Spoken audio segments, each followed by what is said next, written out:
Selamat bergabung kembali dalam kuliah teori dan metodologi penelitian ilmu pengetahuan budaya. Pada kesempatan kali ini, kami dari kelompok 4 akan menyampaikan hasil laporan bacaan kami yang berjudul Consuming America from Symbol to System yang ditulis oleh Sunya Yoshimi. Namun sebelumnya, izinkan saya untuk memperkenalkan anggota kelompok 4 yang terdiri dari Wildan Insan Fauzi, Fadila Hasbi, Retno Asihanti Setiorini, Jane Manus, Daniel Jacob, dan terakhir saya sendiri, Ariza Purnawati.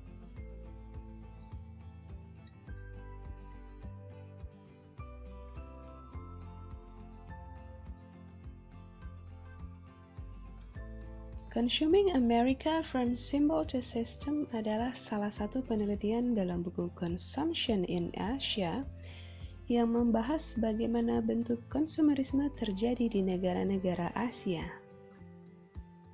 Untuk artikel yang ditulis oleh Yoshimi ini, konsumerisme yang dibahas berfokus pada wilayah Jepang dengan objek penelitian Tokyo Disneyland. Dalam laporan baca ini, kami mencantumkan beberapa poin bahasan kami yang berupa 1. Tujuan penelitian, yaitu menjelaskan kondisi masyarakat kontemporer Jepang melalui analisis tata ruang diskursif dari Tokyo Disneyland. 2. Data, yaitu struktur ruang Tokyo Disneyland. 3. Metode, yaitu Critical Literature Study dan Narrative Review. 4.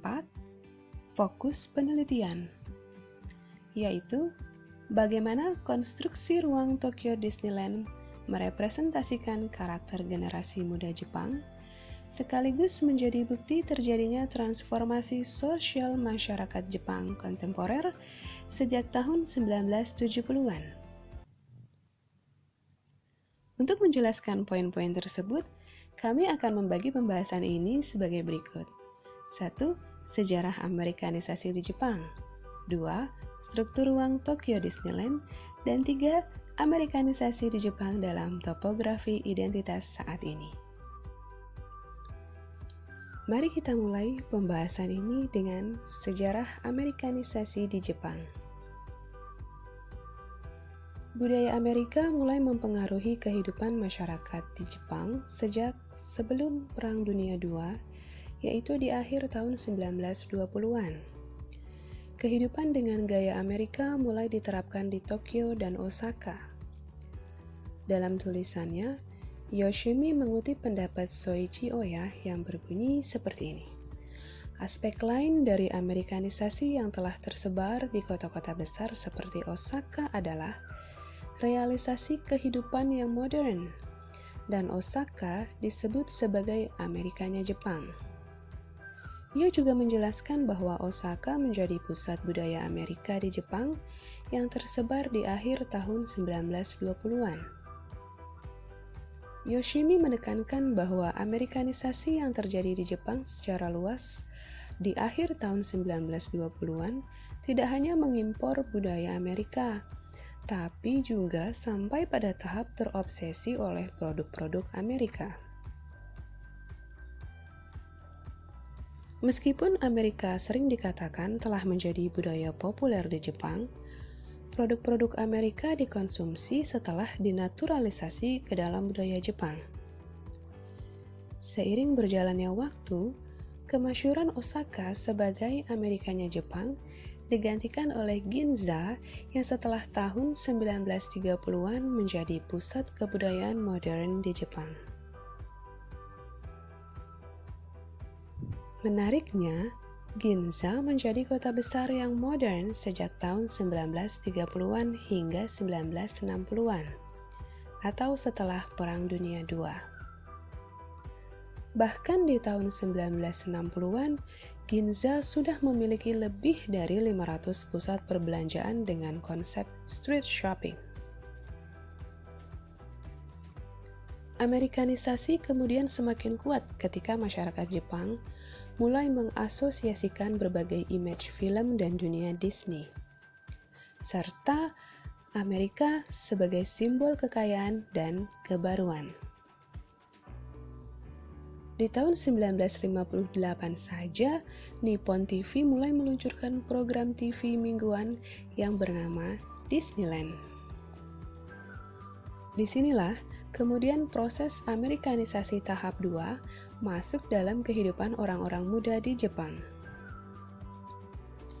Image Amerika yang kaya dan baru kemudian menjadi simbol emansipasi dan resistensi bagi kaum muda di Jepang.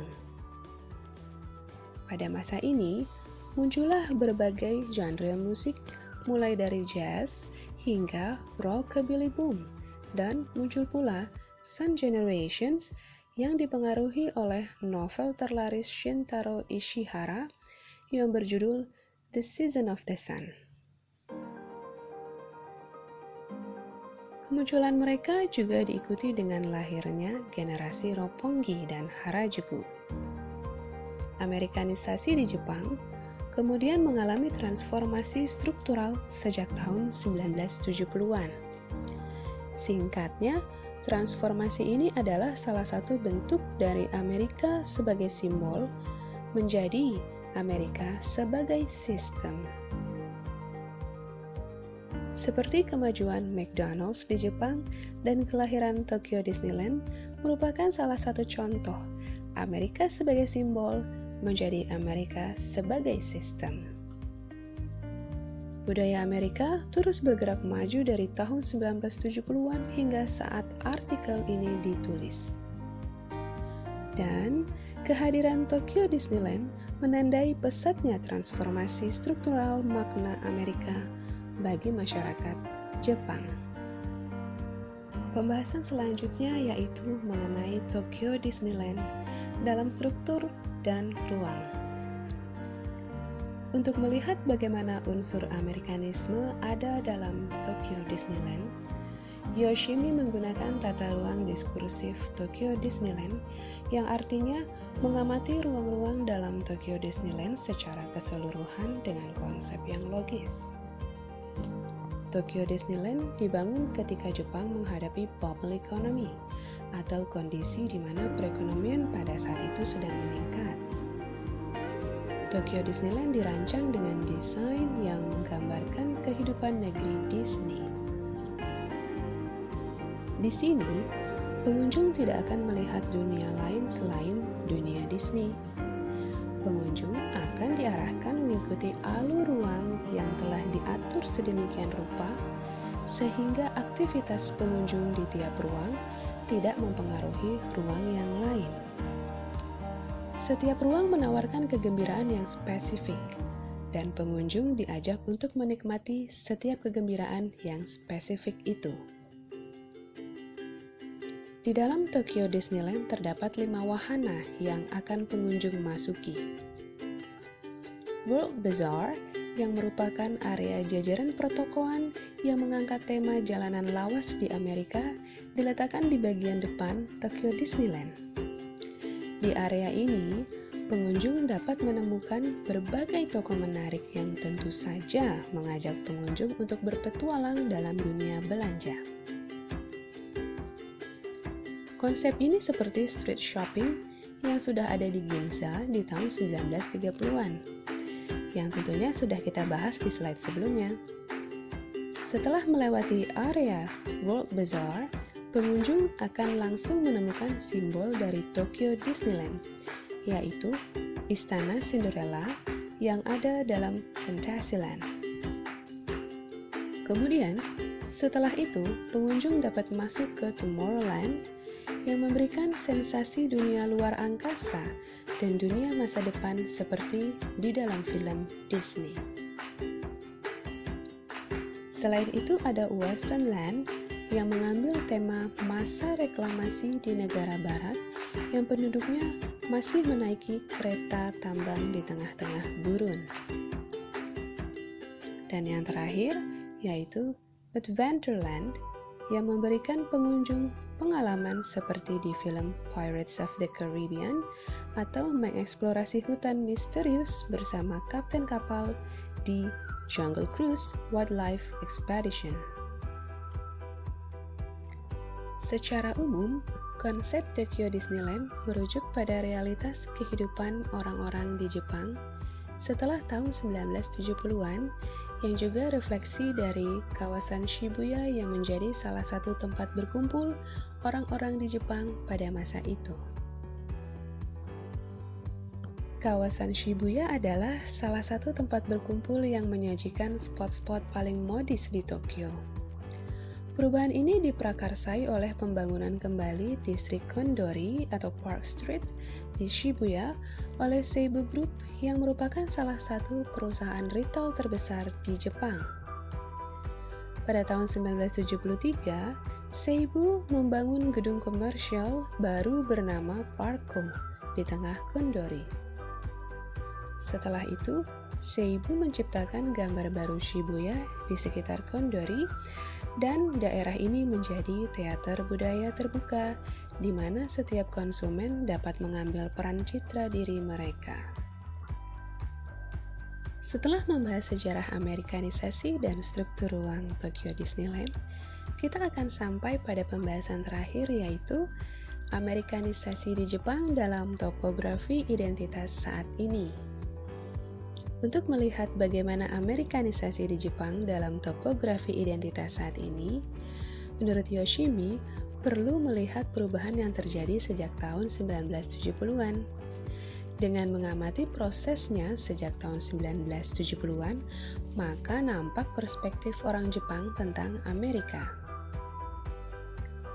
Proses Amerikanisasi atau Westernisasi Jepang sejak tahun 1970 sebenarnya tidak lagi disebut sebagai imperialisme budaya.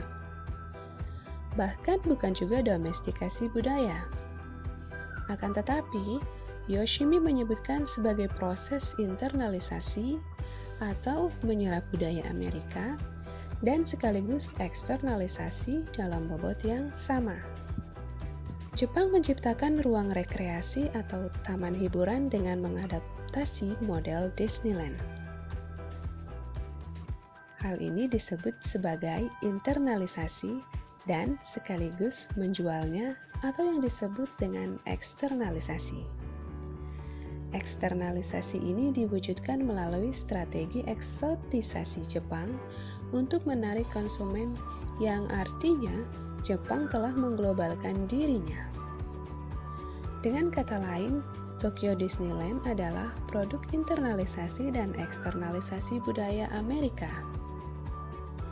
Melalui Tokyo Disneyland, penulis menunjukkan bagaimana budaya Amerika yang semula dipakai hanya sebagai simbol, kemudian menjadi sistem yang digunakan untuk meningkatkan praktik konsumsi masyarakat Jepang yang menurut Yoshimi merupakan bagian dari sistem kerja kapitalisme global.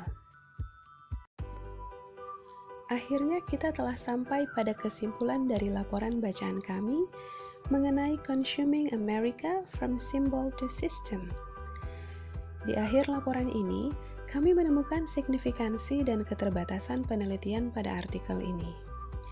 Signifikansi dari bahasan Tokyo Disneyland dalam artikel ini adalah penulis menunjukkan kondisi masyarakat kontemporer Jepang melalui struktur ruang Tokyo Disneyland, di mana masyarakat atau pengunjung dalam konteks Tokyo Disneyland tenggelam dalam kebahagiaan semu dengan menikmati beragam praktik konsumsi budaya Amerika. Penelitiannya tentang bagaimana Tokyo Disneyland direproduksi menjadi produk Jepang menjelaskan bahwa persepsi Jepang tentang Amerika telah menjadikan Jepang sebagai Amerika yang lain bagi negara-negara berkembang.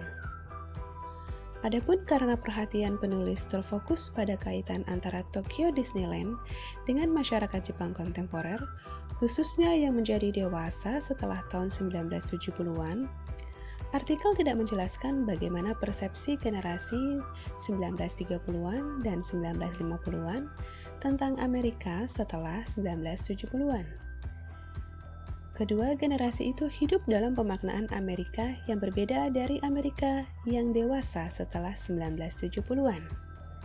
Pada akhirnya, Tokyo Disneyland terus mengalami perkembangan dan perubahan yang mengikuti alur kehidupan masyarakat hingga kini.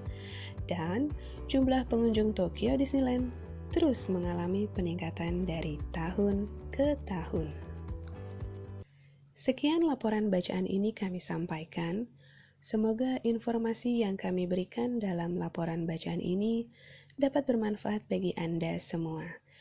Sampai bertemu kembali di kelas teori dan metodologi penelitian ilmu pengetahuan budaya selanjutnya, dan terima kasih.